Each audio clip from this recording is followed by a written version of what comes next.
you haven't been to the big show, which does specifically mean WWE, then you are at a different level.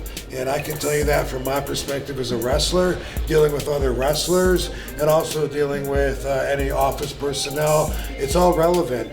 They do things a little different, and you do things a certain way on your way up till you get there. And then when you're there, you change some of the stuff. Some of it you might not want to, you might be kicking and screaming because you don't want to compromise what you think is better than the way they do it. But eventually you realize they're the kings. They're the ones that draw the biggest crowds, that make the most money, and more importantly, that relate to the most people. So you talk with someone that's been there, that has a resume, that has the facts right there. You know, they've done this. They've been there. They're responsible for drawing this many people. Whatever. It's like you can't fake experience. So that's what it's about. And until you get there, a lot of people on their way up have a certain mentality that works against them, and they just don't know. I'm glad to hear that AJ Styles went to WWE. On the talent side, it's very relevant to this. I always felt like, man, he's so good, but he thinks he's good enough, and he's going to realize once he goes to the WWE and has to compromise some of his stuff, and he's not going to like it, but the fact is, he's going to be more well-rounded.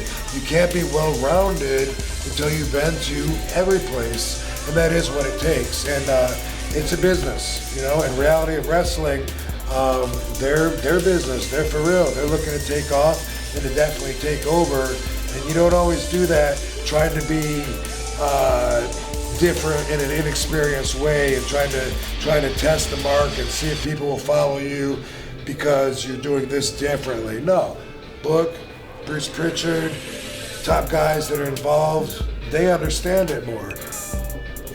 I've got over 25 years experience. Book and I have been in the business about the same amount of time. How are you gonna fake that? Where do you see AJ Styles, and how? I mean, they're giving him a big push off the bat. How do you see from your experience there? Like, how do you think it's going to play out? In the big picture, it's going to be good for him. So even if he ends up falling into a pattern where they're all behind him for a little while, and then it seems like, even if it seems like he's not winning as many matches later, which could or could not happen, but that often is the case, and then there's hurt feelings over it because promises were made and broken. This is a traditional kind of pattern, but regardless of that, it's going to be good for his career. Just being there in this short amount of time already, he probably has no idea how many millions and millions of more people saw him than ever would have saw him. That's what I'm talking about. People that haven't been there, they don't realize when they think they're good enough, well, I have a good enough career, I'm busy enough. They don't realize people don't know who you are in Zimbabwe. They don't.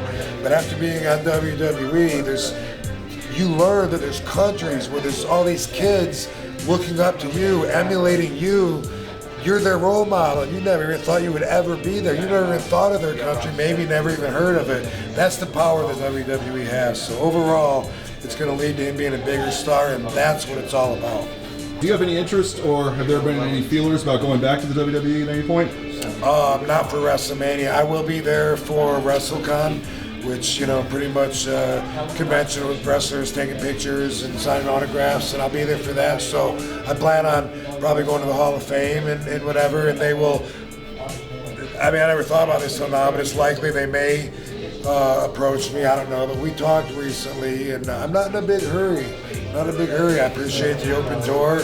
I'll try to keep that door open, and when there's a reason to go back, then I will probably go back. We talked a little going into that before those guys were selected, and it didn't really work out. It wasn't in mutual best interest. And it's a business, you know, so in another time it probably will be mutually beneficial. I suspect it will be. When there's a reason, there'll be a reason. But right now, just to do it for passion or because I miss it, I don't see that happening. Before we go, anything you want to say to your fans out there that are watching the interview? What up, fans? I'm at Reality of Wrestling in Houston. You guys need to watch this. This is about to blow up in anyone that wonders where I've been, it's not just here, but I am good. I'm doing my thing. I know everyone wants to see me back in the ring. I know that's what it's like when you're in demand, like Rob Van Dam. Oh.